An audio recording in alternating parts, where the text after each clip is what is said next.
Olha, eu nunca pensei que aos 58 anos eu estaria aqui contando essa história para vocês.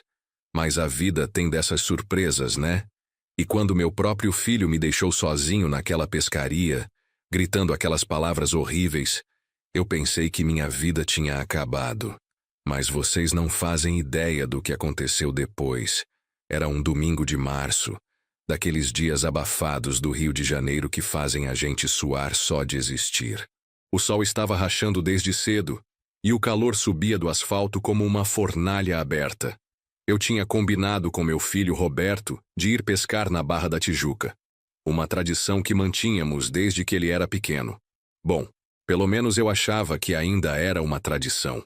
Eu morava numa casa simples em Madureira, daquelas casas de classe média baixa que a gente compra depois de 30 anos pagando financiamento.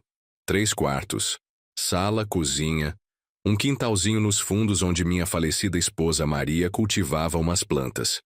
Nada luxuoso, mas era nosso cantinho, nosso porto seguro. Roberto chegou em casa bufando, já de cara fechada. Aos 32 anos, casado com 2 filhos pequenos, ele vinha cada vez menos me visitar. Eu entendia, né? A vida dele estava corrida, trabalho numa empresa de contabilidade no centro da cidade, família para sustentar, casa própria para pagar, mas aquele domingo era nosso. Ou pelo menos deveria ser. Desde que me aposentei da empresa de eletrônicos onde trabalhei por 35 anos, eu sentia que tinha perdido meu lugar no mundo. Durante décadas, eu era o João que consertava os equipamentos, que resolvia os problemas, que chegava cedo e saía tarde. Agora eu era só o João aposentado que acordava sem pressa, tomava café da manhã sozinho e ficava vendo televisão até a hora de dormir. Pai, vamos logo que eu tenho outras coisas para fazer. Ele resmungou, nem me cumprimentando direito. Estava usando uma bermuda velha, uma camiseta meio amarelada e aquela cara de quem está fazendo um favor imenso. Eu engoli seco. Desde que a mãe dele morreu há 5 anos, Roberto tinha mudado comigo. Era como se eu fosse um fardo, uma obrigação chata que ele tinha que cumprir de vez em quando. As visitas foram ficando mais espaçadas, as conversas mais curtas, os abraços mais rápidos. Era como se ele tivesse pressa de ir embora sempre que estava comigo. Peguei minha sacola de pescaria, que eu sempre preparava com o mesmo carinho de quando ele era criança. Tinha guardado as varas na garagem, organizei as iscas, separei os anzóis por tamanho. Até uma garrafinha de café quentinho eu levei, daquelas térmicas antigas que Maria me deu de presente de Natal uns 10 anos atrás. Subimos no meu Corsa 2008, que apesar da idade ainda funcionava redondinho. Durante o caminho, tentei puxar conversa sobre os netos, sobre o trabalho dele, sobre qualquer coisa que nos conectasse como pai e filho. Mas Roberto respondia com monossílabos, mexendo no celular ou olhando pela janela como se estivesse numa prisão móvel. E a Júlia, como está na escola? Perguntei sobre minha neta mais velha. Bem. E o Rafael? Já está andando? Já. Sua esposa está trabalhando? Está. Era assim. Respostas secas, desinteressadas. Eu dirigia sentindo um nó na garganta, lembrando de quando ele era pequeno e essas pescarias eram pura alegria. Ele ficava animado dias antes, me ajudava a separar os materiais, fazia 1000 perguntas sobre os peixes, sobre o mar, sobre tudo. Chegamos na praia por volta das 7 da manhã. A Barra da Tijuca naquele horário ainda estava tranquila, com poucos banhistas e aquela brisa gostosa do mar. Montamos nosso cantinho num local que conhecíamos bem, um pedaço de areia próximo às pedras, onde os peixes costumam se aproximar. Eu tinha preparado sanduíches de presunto e queijo, os preferidos dele quando era criança, guaraná Antártica bem gelado numa caixa térmica, e até uns biscoitos de polvilho que ele adorava quando a mãe fazia. Mas Roberto mal olhou para a comida quando ofereci. Pai, para com isso. Não sou mais criança, disse rispidamente quando estendi o sanduíche embrulhado no guardanapo com aquele capricho que eu sempre tive. A frase cortou fundo. Não sou mais criança. Claro que ele não era mais criança. Mas na minha cabeça, quando a gente se torna pai, o filho sempre continua sendo nosso menino, não é? Por mais que ele cresça, case tenha filhos. Pra gente ele continua sendo aquele garotinho que precisa do nosso cuidado, do nosso carinho. Preparamos as varas em silêncio. Eu notei que Roberto tinha esquecido de trazer algumas coisas básicas. Não tinha alicate, não tinha isca reserva, não tinha nem uma cadeirinha. Era como se tivesse vindo só por obrigação mesmo, sem se preparar, sem se importar se a pescaria ia dar certo ou não. Trouxe isca extra aqui, filho. E tem mais uma cadeira no carro se você quiser. Ele balançou a cabeça negativamente e ficou ali, em pé na areia, mexendo no celular sem parar. Era como se estar ali fosse uma tortura para ele. A pescaria estava difícil. 2 horas e nada. O sol estava cada vez mais forte. Não tinha uma nuvem no céu. E os peixes pareciam ter desaparecido do oceano. Eu tentava manter o otimismo, mudando de isca, ajustando a profundidade, mas no fundo estava desanimado também. Roberto continuava no celular, fazendo cara de paisagem, respondendo mensagens, vendo vídeos. De vez em quando bufava, como se fosse uma punição estar ali. Foi quando comecei a falar sobre meu sonho antigo. Sabe aquele sonho que todo mundo tem, mas nunca conta direito? O meu era montar uma oficina em casa, consertar as coisas do bairro, usar toda aquela experiência que eu tinha acumulado em 35 anos trabalhando com eletrônicos. Sabe, filho, eu estava pensando em montar uma oficina pequena aqui em casa. Já estou aposentado mesmo. Poderia consertar umas coisas do bairro, mexer com eletrônicos, talvez até fazer alguns servicinhos de elétrica para complementar a aposentadoria. Roberto nem levantou a cabeça do celular. Era como se eu estivesse falando sozinho. Continuei, mesmo assim. Precisava compartilhar com alguém, e ele era meu filho, a pessoa mais importante da minha vida. Sabe que o seu Ademir da esquina disse que tem interesse em me dar umas coisas para consertar? Um rádio velho, uma televisão que está com problema na tela. E a dona Neuza também falou que o ventilador do quarto dela parou de funcionar. Eu podia começar pequeno, ajudando os vizinhos. Sei, pai. Igual aquele seu projeto de fazer uma horta no quintal que você falou por 6 meses e desistiu na primeira semana.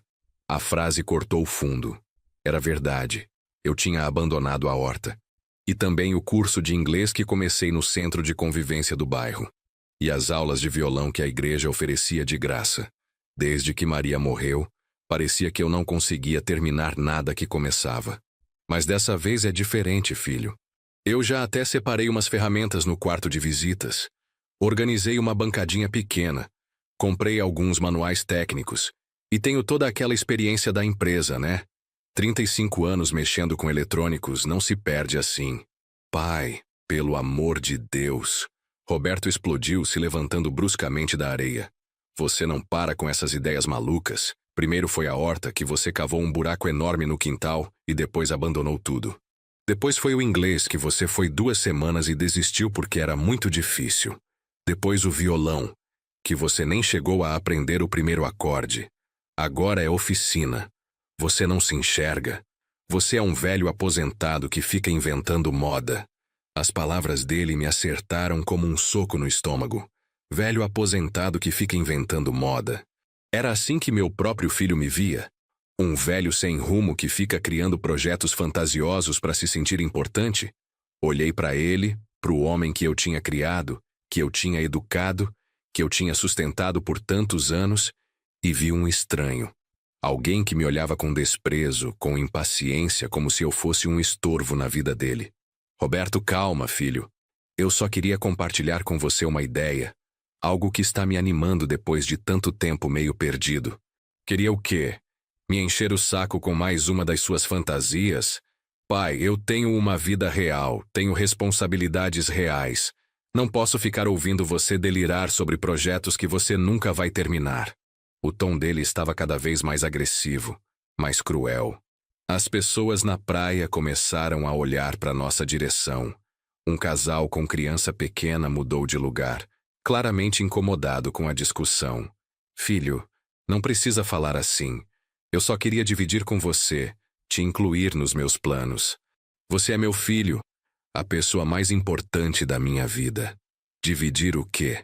Pai, você não tem nada para dividir. Você é um aposentado chato que fica inventando hobbies para se sentir importante. Você não consegue aceitar que sua fase produtiva acabou. Senti meus olhos marejarem, mas tentei segurar. Não na frente dele.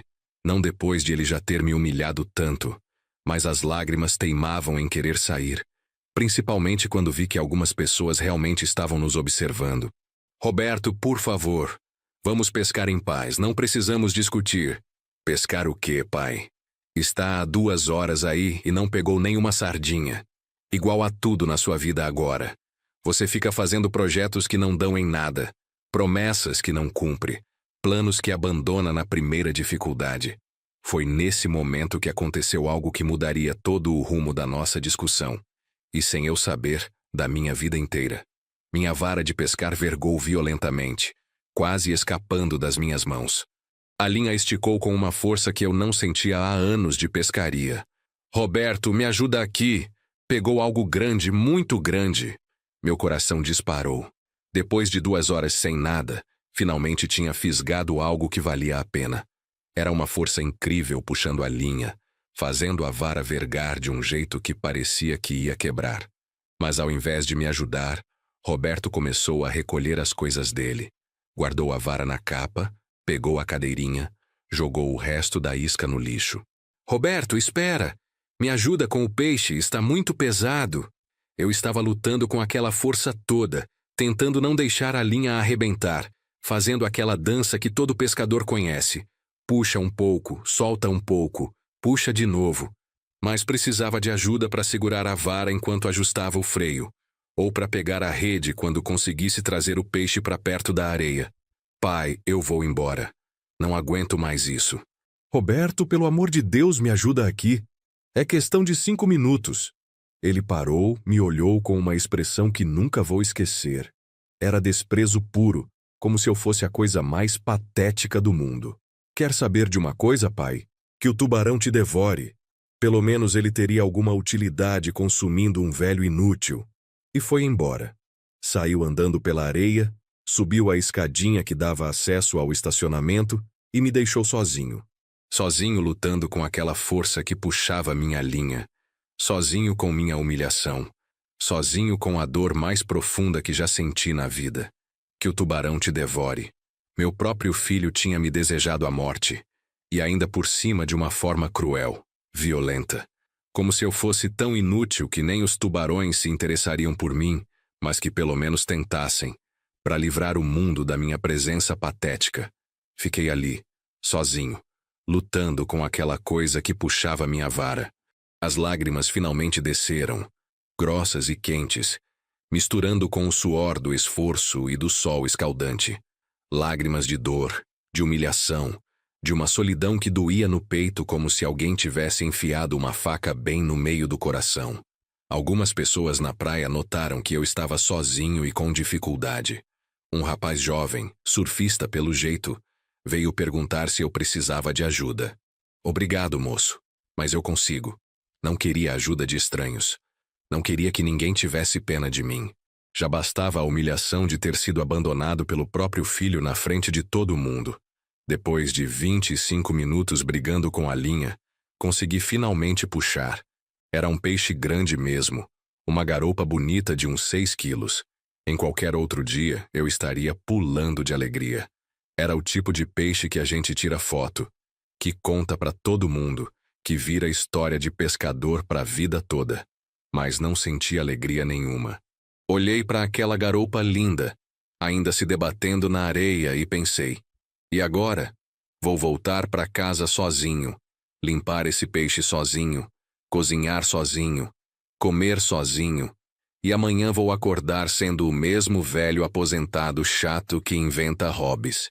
A frase do Roberto ecoava na minha cabeça como uma música irritante que não sai nunca. Você não tem nada para compartilhar. Talvez ele tivesse razão. Talvez eu realmente fosse só um velho que ficava inventando projetos que nunca terminava. Talvez eu fosse mesmo um fardo na vida dele. Um peso que ele tinha que carregar por obrigação filial. Guardei meus materiais de pescaria devagar, sem pressa. Não tinha pressa para chegar em lugar nenhum. Minha casa vazia me esperava, com os quartos silenciosos, com as paredes que pareciam ecoar a ausência da Maria, com a televisão que ficava ligada só para fazer barulho. A garupa eu coloquei numa sacola plástica com gelo. Pelo menos ia ter almoço para a semana toda. Comida não ia faltar, só companhia para compartilhar. Durante o caminho de volta, dirigindo meu Corsa pela Barra da Tijuca até Madureira, eu ficava pensando nas palavras do Roberto. Você é um velho aposentado que fica inventando moda. Você não tem nada para compartilhar. Que o tubarão te devore. Cada frase era como uma pedrada na minha autoestima. Será que era assim que todo mundo me via? Os vizinhos, os antigos colegas de trabalho, as pessoas da igreja? Um velho chato que não sabia a hora de sair de cena? Cheguei em casa cabisbaixo, arrastando os pés. Minha casa em Madureira, que antes era cheia de vida com Maria e Roberto pequeno, agora parecia um mausoléu. Tudo muito arrumado, muito limpo, muito silencioso. As fotos na estante mostravam tempos melhores. Eu e Maria no nosso casamento, Roberto criança na bicicleta, festa de aniversário, Natal em família. Coloquei a garupa na geladeira e fui direto para o sofá da sala. Era um sofá velho, daqueles de courino marrom que era moda nos anos 90. Maria sempre quis trocar, mas nunca sobrava dinheiro.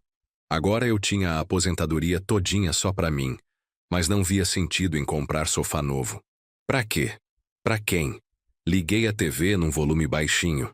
Tinha desenvolvido essa mania depois que fiquei sozinho, de deixar sempre um barulhinho para não sentir tanto o silêncio. E fiquei ali, pensando na vida. 58 anos. 35 anos trabalhando na mesma empresa, consertando equipamentos eletrônicos, chegando cedo, saindo tarde, sempre cumprindo minha obrigação. Aposentado há 2 anos, viúvo há 5. E agora, aparentemente, sem filho também. Roberto tinha razão sobre uma coisa. Eu realmente ficava começando projetos e abandonando. A horta do quintal era um exemplo perfeito. Eu tinha cavado a terra, comprado sementes, planejado onde plantar cada coisa. Mas na primeira dificuldade, umas pragas que atacaram as mudinhas, eu desanimei e abandonei tudo. O inglês também. Comecei animado, comprei até livros e cadernos novos. Mas quando vi que era mais difícil do que imaginava, que precisava estudar em casa, fazer exercícios, decorar vocabulário, eu desisti. Era mais fácil ficar vendo televisão. E o violão? Esse foi pior ainda. Nem cheguei a aprender uma música inteira. As cordas machucavam os dedos, os acordes eram complicados, e eu não tinha paciência para praticar todo dia como o professor recomendava. Será que a oficina seria só mais um projeto abandonado? Será que Roberto conhecia meu pai melhor do que eu mesmo? Foi nesse momento de autopiedade e reflexão que algo mudou dentro de mim. Não sei explicar direito o que foi, mas foi como se uma chave tivesse virado na minha cabeça. Uma espécie de despertar de consciência, de revolta contra mim mesmo. Que o tubarão te devore, ele disse. E se eu realmente fosse devorado? Não por um tubarão, mas por essa vida medíocre que eu estava levando, por essa existência sem propósito, sem desafios, sem nada que me fizesse sentir vivo de novo. Será que era isso que eu queria para o resto dos meus dias? Acordar tarde, tomar café sozinho, ver televisão, almoçar sozinho, tirar uma soneca, ver mais televisão, jantar sozinho e dormir? E no domingo seguinte, quem sabe Roberto aparecesse de novo para mais uma pescaria tensa e sem graça? Levantei do sofá com uma energia que não sentia há muito tempo e fui até o quarto de visitas, onde tinha guardado aquelas ferramentas que tinha mencionado para o Roberto. Abri a porta, que ficava sempre fechada porque não recebia visitas mesmo, e acendi a luz. Lá estavam elas. Uma caixa de ferramentas que ganhei de presente de aposentadoria dos colegas de trabalho, alguns multímetros velhos que trouxe da empresa, com autorização, claro. Um soldador elétrico que comprei há anos e nunca usei direito. Um sugador de solda. Algumas peças eletrônicas que fui guardando ao longo dos anos. Peguei um rádio antigo que estava quebrado há meses na minha cômoda. Um Philips dos anos 80 que tinha pertencido a Maria. Ela adorava ouvir música enquanto cozinhava, principalmente aquelas músicas românticas antigas. Nunca funcionou direito desde que ela morreu, como se tivesse perdido a vontade de tocar música sem ela por perto. Levei o rádio para a cozinha, sentei na mesa que usava para as refeições solitárias, liguei a luminária que Maria usava para fazer crochê e comecei a desmontar o aparelho. E sabe o que aconteceu? Pela primeira vez em anos, eu me senti completamente vivo, absorvido, focado, com um propósito claro. Minhas mãos lembraram dos movimentos que faziam automaticamente na empresa. Meus olhos treinados identificaram os problemas rapidinho. Minha mente começou a trabalhar de um jeito que não trabalhava há décadas. O problema era simples: um capacitor ressecado e uma solda fria numa conexão importante. Coisa de meia hora de trabalho para quem sabe o que está fazendo. E eu sabia. Mesmo depois de 2 anos aposentado, eu ainda sabia.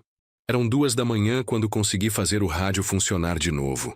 Quando liguei e saiu aquela música, Carinhoso do Pixinguinha, que era uma das favoritas da Maria, foi como se ela estivesse ali comigo, sorrindo daquele jeito carinhoso dela, aprovando meu trabalho.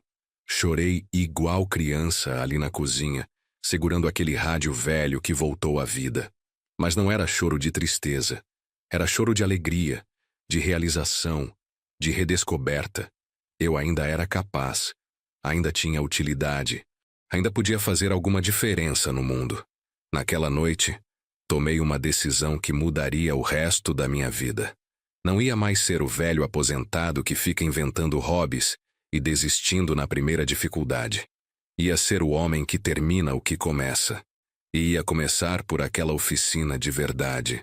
Na segunda-feira de manhã, levantei com o primeiro raio de sol e fui até a loja de materiais de construção do bairro. Conhecia o dono, seu Manuel, há mais de 15 anos. Expliquei meu projeto: transformar o quarto de visitas numa oficina pequena. Seu João, que bom! O senhor sempre foi bom com essas coisas de eletrônica. Vai dar certo, tenho certeza. Comprei tinta branca para clarear o ambiente, pincéis, algumas prateleiras básicas de madeira, parafusos, buchas, uma extensão elétrica nova para dar mais pontos de energia para o quarto. Não gastei muito, mas gastei pensando em cada detalhe. Voltei para casa decidido a transformar não só o quarto, mas a minha própria vida.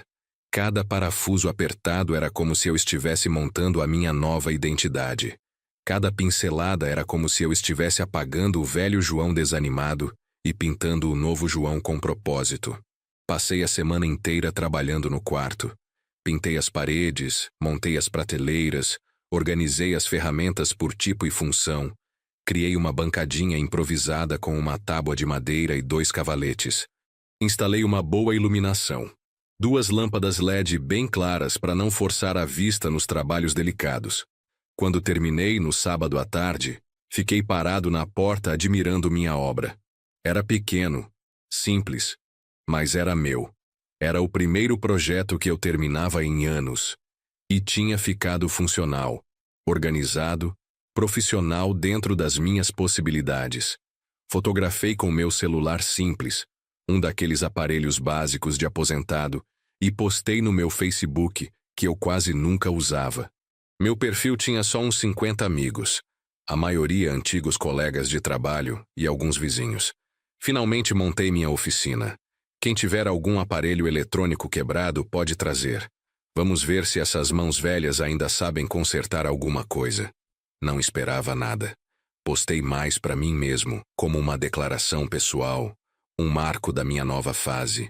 Era como se eu estivesse anunciando para o mundo: o João desistente morreu. Nasceu o João que termina o que começa. Mas na terça-feira seguinte algo inesperado aconteceu. Dona Neuza da casa ao lado apareceu na minha porta com um ventilador antigo nas mãos. Seu João, vi sua postagem no Facebook.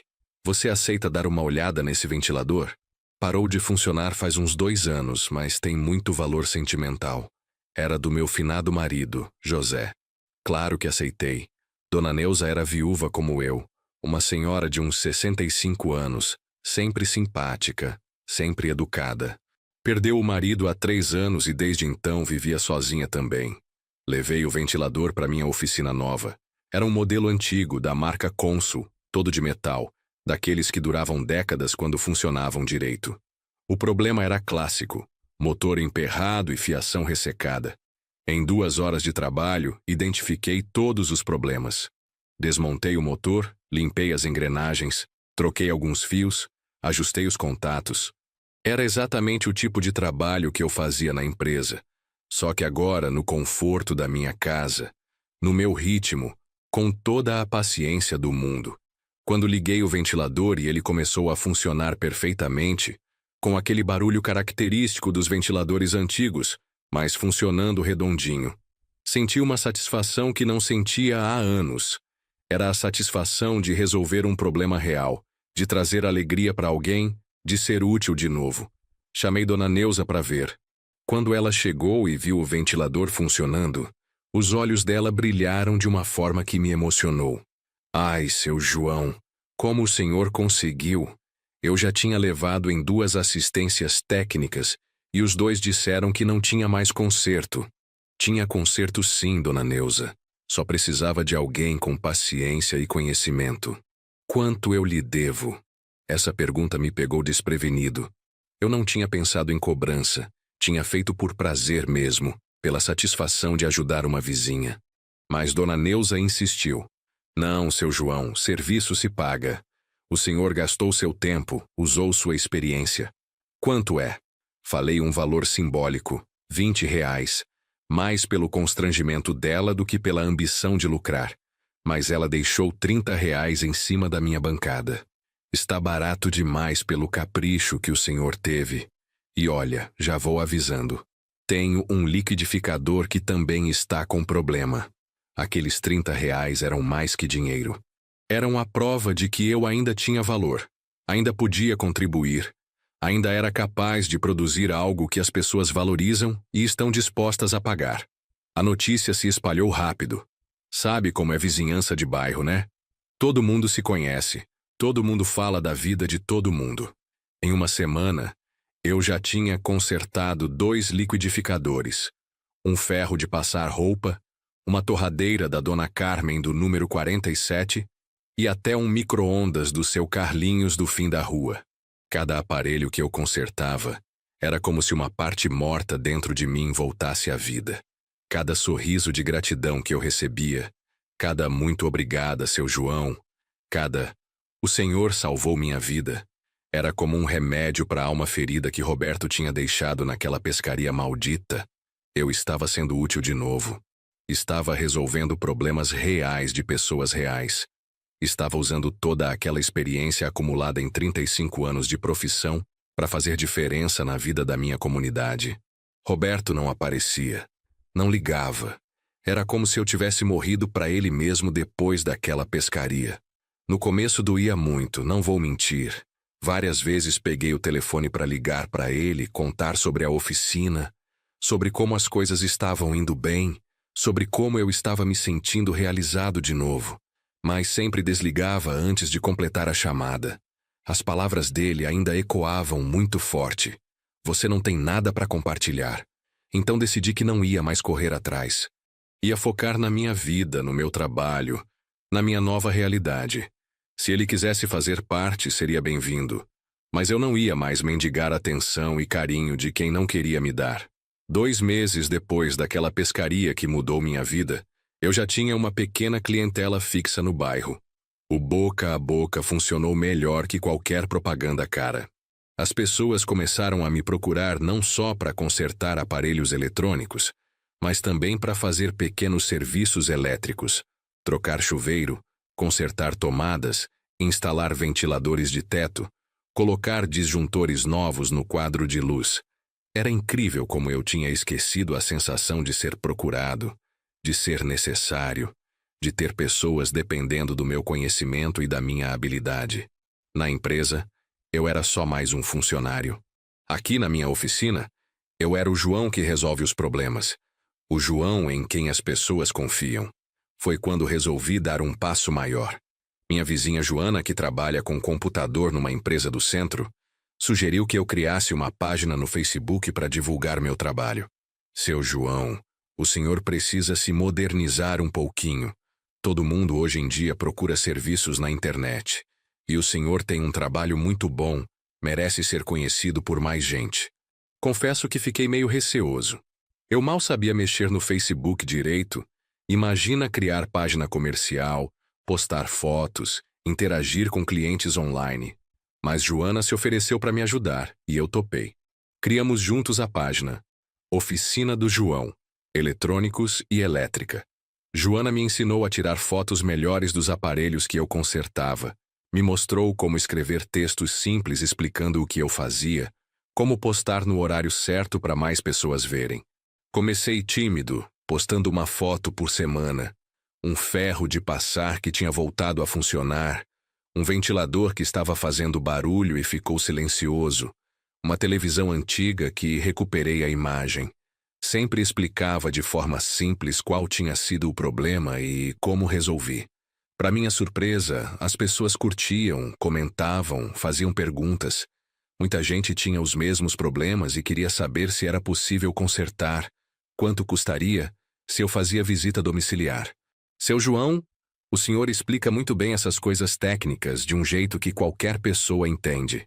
Devia fazer mais posts explicando como as coisas funcionam, comentou uma seguidora da página.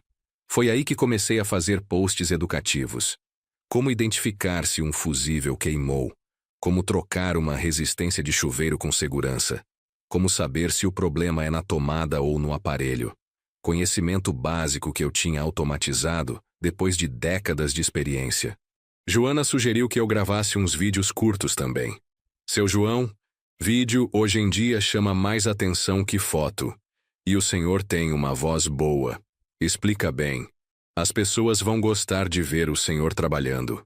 No começo eu estava nervoso, tremia na frente da câmera do celular. Mas depois de alguns vídeos fui me soltando.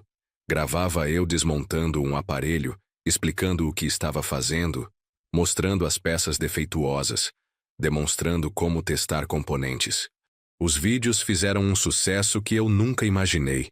Pessoas de outros bairros começaram a comentar, compartilhar, marcar amigos que tinham problemas parecidos. Em 3 meses, minha página tinha 1000 seguidores. Gente de toda a zona norte do Rio começou a me procurar. Alguns vinham de longe só para trazer aparelhos para mim consertar. Tinha dia que eu não conseguia atender todo mundo. Precisava fazer lista de espera. O mais incrível é que eu estava aprendendo coisas novas também. Aparelhos mais modernos, tecnologias que não existiam quando eu trabalhava na empresa, smart TVs, celulares com problemas de software, equipamentos com eletrônica digital que exigiam conhecimentos que eu não tinha. Mas ao invés de desanimar, isso me motivou ainda mais. Comprei cursos online, li manuais técnicos, assisti centenas de tutoriais no YouTube.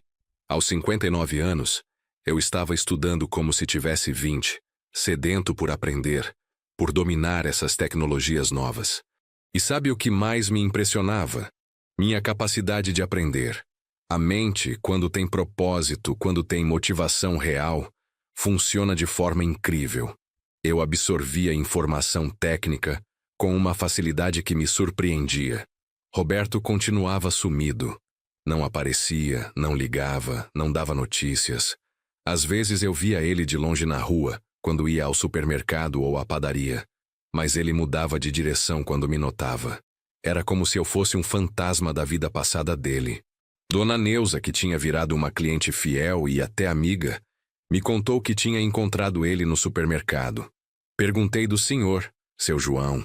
Disse que estava muito bem com a oficina funcionando. Sabe o que ele me respondeu? O quê? Que o senhor estava se achando com essa história de oficina. Que era só mais uma fase igual às outras. Mais uma fase. Como se tudo que eu estava construindo, todo o trabalho que estava dando, toda a satisfação que estava sentindo, fosse só um capricho temporário de velho entediado. Mas sabe o que eu fiz? Usei isso como combustível.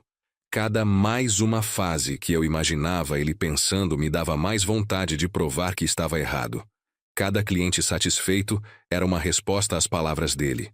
Cada aparelho consertado era uma prova de que eu não era o velho inútil que ele tinha descrito.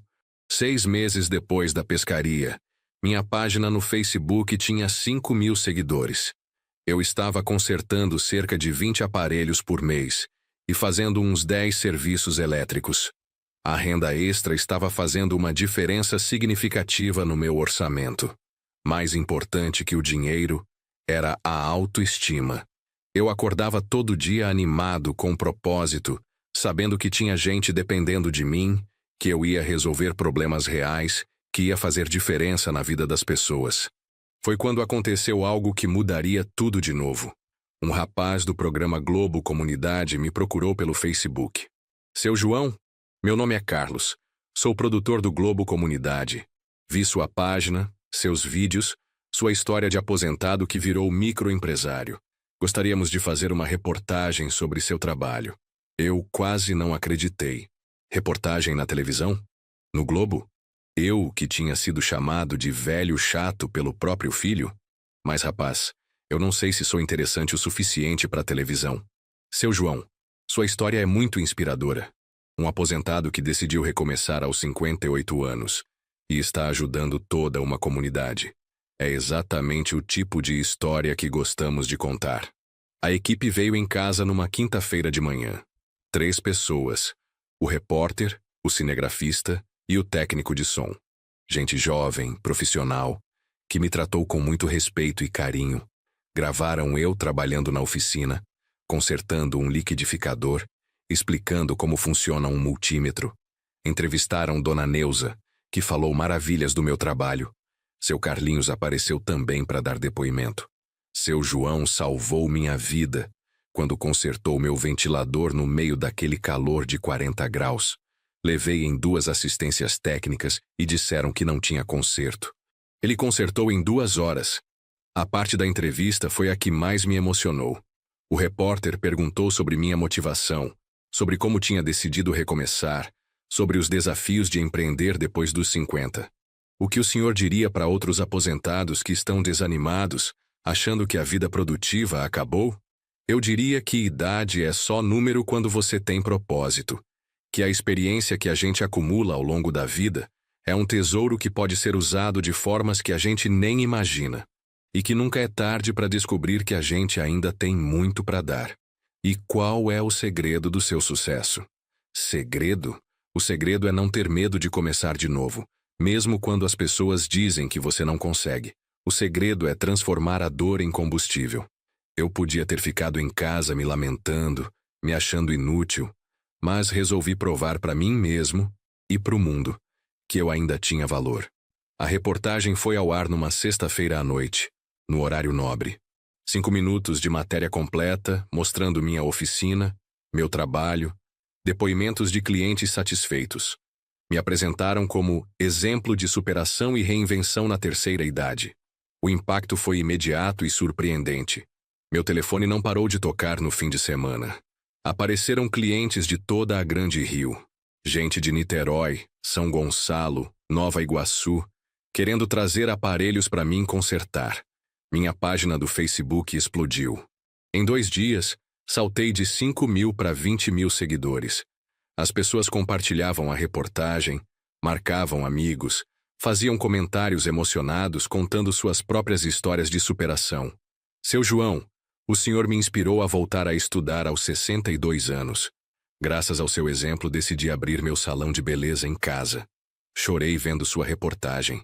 Também sou viúva e me sentia inútil. Agora vou correr atrás dos meus sonhos. Era incrível ver como minha história estava tocando pessoas que eu nem conhecia. Gente de todo o Brasil mandando mensagens de carinho e gratidão. Tive que me organizar melhor. Criei um sistema de agendamento, fiz uma tabela de preços mais profissional, até um carimbo com o nome da oficina. Joana me ajudou a criar um Instagram também. 9 meses depois da pescaria maldita, eu era oficialmente um microempresário de sucesso.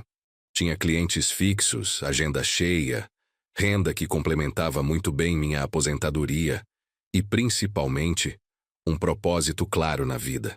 Foi numa segunda-feira de manhã, quando eu estava na oficina consertando um micro-ondas, que ouvi a campainha tocar. Fui atender pensando que era mais um cliente. E quase não acreditei no que vi. Era Roberto. De terno social, gravata, como se tivesse vindo direto do trabalho. O cabelo estava diferente, mais arrumado, e ele tinha emagrecido um pouco. Mas o que mais me chamou a atenção foi a expressão no rosto dele. Não era mais aquela cara de impaciência e desprezo. Era uma mistura de vergonha, tristeza e algo que demorei para identificar. Orgulho. Oi, pai. Oi, filho. Ficamos ali parados, na porta de casa, nos olhando. Eu não sabia se sentia raiva, alívio, curiosidade, ou tudo isso junto. Depois de quase 10 meses sem se falar direito, era surreal vê-lo ali na minha porta. Posso entrar? Claro. Ele entrou e olhou em volta. A casa estava diferente da última vez que ele tinha vindo. Mais organizada, mais viva. Tinha uns quadros novos na parede, a televisão nova que comprei com o dinheiro da oficina, plantas no quintal que eu tinha voltado a cuidar. A casa está bonita, pai. Obrigado. Mostrei para ele a oficina. Ele ficou impressionado com a organização, com os equipamentos que eu tinha comprado, com a quantidade de aparelhos esperando conserto. Nossa, pai, está profissional mesmo. Pois é. Não foi só mais uma fase. Ele abaixou a cabeça. Sabia que estava se referindo ao comentário que Dona Neuza tinha me contado. Pai, eu vim aqui porque eu vi a reportagem. Ah, é? E o que achou? Ele demorou para responder, como se estivesse procurando as palavras certas. Achei incrível. Achei que eu estava completamente errado sobre tudo. Continuei mexendo no micro-ondas, fingindo que estava concentrado no trabalho. Na verdade, meu coração estava disparado, mas eu não queria demonstrar. Pai, eu preciso pedir desculpa. Parei o que estava fazendo e olhei para ele. Desculpa pelo quê? Por tudo. Pela pescaria, pelas coisas horríveis que falei, por ter te abandonado lá, por não ter acreditado no Senhor. A voz dele estava embargada. Roberto nunca foi de chorar, mesmo quando era criança. Pai, quando vi a reportagem, quando vi o Senhor falando com aquela empolgação, as pessoas elogiando seu trabalho, eu me senti o pior filho do mundo. Ele limpou o nariz com as costas da mão, exatamente como fazia quando era pequeno. Sabe por que eu falei aquelas coisas na pescaria? Por quê? Porque eu estava com inveja. Inveja da coragem do Senhor de ter sonhos, de querer recomeçar, de ainda acreditar que podia fazer diferença. Isso me pegou de surpresa. Inveja? Do quê? Pai, eu aos 32 anos me sinto mais velho que o Senhor, preso num emprego que me sufoca, numa rotina que me mata aos poucos, com medo de arriscar qualquer coisa. E quando o Senhor falava dos seus projetos, eu via tudo o que eu não tenho coragem de fazer. Ele se sentou numa cadeira da oficina e continuou. Quando a mãe morreu, eu achei que tinha que tomar conta do Senhor, entende? Como se o Senhor fosse virar um coitado indefeso. Mas, na verdade, quem virou coitado fui eu. Parei de sonhar. Parei de acreditar em mim mesmo. As lágrimas desceram no rosto dele. E quando vi aquela reportagem, quando vi o orgulho na voz do Senhor, quando vi que o Senhor tinha conseguido construir alguma coisa importante, eu entendi o tamanho da minha burrice. Larguei as ferramentas e fui até ele. Roberto. Não, pai, deixa eu terminar. Eu fui um filho horrível. Te tratei como se fosse um fardo, como se suas ideias fossem bobagem de velho. Mas o Senhor provou que eu estava errado em tudo. Abracei meu filho pela primeira vez em quase 1 ano. Ele chorou no meu ombro como quando era criança e se machucava brincando na rua. Filho, você não foi horrível. Estava passando por um momento difícil, frustrado com sua própria vida. Mas isso não justifica o que eu falei. Que o tubarão te devore. Pai, como eu pude desejar uma coisa dessas? Você sabe que não falou sério. Mas falei de uma forma cruel, humilhante. Te abandonei na praia sozinho. Que tipo de filho faz isso? Nos separamos do abraço e eu segurei o rosto dele com as 2 mãos, como fazia quando ele era pequeno e precisava de consolo. O tipo de filho que está aqui agora pedindo desculpas, reconhecendo o erro. Isso é o que importa. Pai, eu quero que o Senhor saiba uma coisa. O quê? Depois que vi a reportagem, mostrei para os meus filhos. Falei para eles: olhem o vovô de vocês. Ele é um herói. Se essa frase me emocionou mais do que qualquer elogio de cliente, mais do que qualquer reconhecimento público. E sabe o que a Júlia me perguntou? O quê? Pai, por que a gente não visita mais o vovô? Eu não soube o que responder. Conversamos por 3 horas naquela tarde. Roberto me contou sobre os problemas no casamento. Estava passando por uma crise séria com a esposa. Sobre as dificuldades financeiras. A empresa onde trabalhava estava cortando funcionários. Sobre os medos de não conseguir dar boa educação para os filhos. De não ser um bom pai. De estar falhando em tudo. E eu contei sobre a solidão depois da morte da Maria. Sobre como me sentia inútil nos primeiros anos da aposentadoria. Sobre como aquela pescaria tinha sido um divisor de águas na minha vida. Pai, posso te confessar uma coisa? Claro. Eu também tenho vontade de largar tudo e começar algo novo. Mas tenho medo. Medo do quê? De não dar certo. De perder a segurança do emprego. De não conseguir sustentar a família. Roberto, você tem 32 anos. Tem tempo de sobra para arriscar. E se não der certo na primeira tentativa, tenta de novo. Mas e se eu for igual o senhor era antes? Começando projetos e desistindo? Então você aprende, igual eu aprendi. A diferença é que agora você sabe que desistir dói mais do que tentar. Ele sorriu pela primeira vez desde que chegou. Pai, posso te pedir uma coisa? Qualquer coisa. Quero trazer as crianças para conhecer a oficina do vovô. Elas estão doidas para ver onde o vovô famoso trabalha. Claro, mas só se você me prometer uma coisa. O quê? Que vai parar de ter medo de recomeçar. 32 anos é a idade para construir, não para se conformar. Ele riu e me abraçou de novo. Pai, posso te fazer uma pergunta que não quer calar? Claro. Aquele peixe que o senhor pescou no dia da briga. Valeu a pena toda aquela luta? Olhei para ele, para o meu filho que tinha voltado, para minha oficina funcionando, para minha vida completamente transformada, e sorri. Valeu cada segundo, Roberto. Cada segundo. 1 ano e meio se passou desde aquela conversa que nos reconciliou. Roberto realmente mudou de vida. Largou o emprego na empresa de contabilidade e abriu um escritório próprio de consultoria empresarial. No começo foi difícil. Passou alguns apertos, mas hoje está indo muito bem. Ele vem me visitar toda semana, às vezes sozinho, às vezes com os netos. A Júlia, que agora está com 10 anos, adora me ajudar na oficina. Já sabe identificar resistores pelos códigos de cores, conhece o nome de todas as ferramentas e até me ajuda a fazer vídeos para o Instagram. O Rafael, de 7 anos, é mais bagunceiro, mas também gosta de ficar aqui. Adora desmontar aparelhos velhos comigo, mesmo que seja só para ver como funciona por dentro. Minha oficina cresceu tanto que tive que contratar um ajudante. O Josimar, um rapaz de 25 anos do bairro que estava desempregado. Ensino tudo o que sei para ele, e ele me ensina sobre tecnologias novas que eu não conheço. É uma troca muito boa. Hoje minhas redes sociais têm mais de 100.000 seguidores.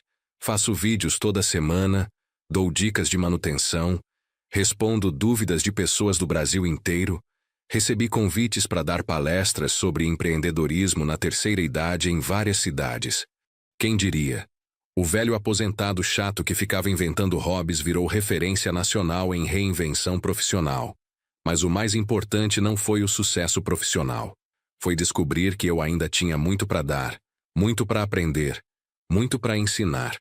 Foi entender que a idade cronológica não determina nossa capacidade de crescer, de nos reinventarmos, de fazer diferença no mundo. Roberto hoje me diz que eu sou a maior inspiração da vida dele. Que graças ao meu exemplo, ele teve coragem de empreender, de correr riscos, de não se conformar com uma vida medíocre. A esposa dele, que estava pensando em separação, voltou a acreditar no casamento quando viu a mudança dele. Foi como se eu tivesse recuperado o homem que me apaixonei. Ela me disse numa visita. E os netos? Esses me enchem de orgulho toda vez que falam pros amiguinhos. Meu vovô é youtuber. É verdade. Tenho um canal no YouTube agora, com mais de 50.000 inscritos. No mês passado, Roberto apareceu aqui em casa com uma surpresa. Pai, que tal voltarmos para a Barra da Tijuca para pescar? Tenho uma dívida para saldar com o senhor. Fomos no domingo cedinho, igual àquela vez. Só que agora era diferente. Conversamos sobre tudo. Sobre trabalho, sobre família, sobre sonhos, sobre a vida. Não tinha pressa, não tinha celular atrapalhando, não tinha tensão. E quando eu fisguei uma corvina bonita, ele me ajudou a puxar, comemoramos juntos, tiramos foto. Era como se estivéssemos recuperando todos os domingos perdidos de uma vez só. Pai, obrigado, ele disse quando estávamos voltando para casa. Obrigado pelo quê? Por ter me ensinado que nunca é tarde para recomeçar. Por ter provado que age não é desculpa para desistir dos sonhos. E obrigado a você também, filho. Por quê? Por ter me acordado naquele dia. Se você não tivesse falado aquelas palavras duras, eu nunca teria descoberto que ainda tinha tanta coisa boa para viver. Ele riu. Então foi tudo culpa minha que o senhor virou empreendedor? Foi culpa sua que eu descobri que o tubarão que precisava me devorar era a mediocridade, não um bicho do mar. Hoje, aos 60 anos, posso dizer que estou vivendo a melhor fase da minha vida. Tenho propósito, tenho reconhecimento, tenho uma família unida de novo e, principalmente, tenho a certeza de que ainda posso contribuir muito com o mundo.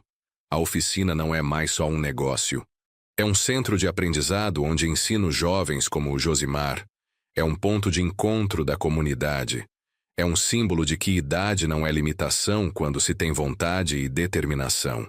Semana passada, recebi uma carta de uma senhora de 65 anos de Recife. Ela disse que viu meus vídeos, se inspirou na minha história e abriu uma confeitaria em casa.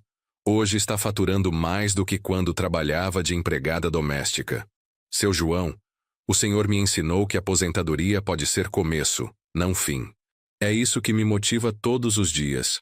Saber que minha história pode inspirar outras pessoas a não desistirem de si mesmas, a descobrirem que sempre há tempo para recomeçar, sempre há oportunidade para fazer diferença.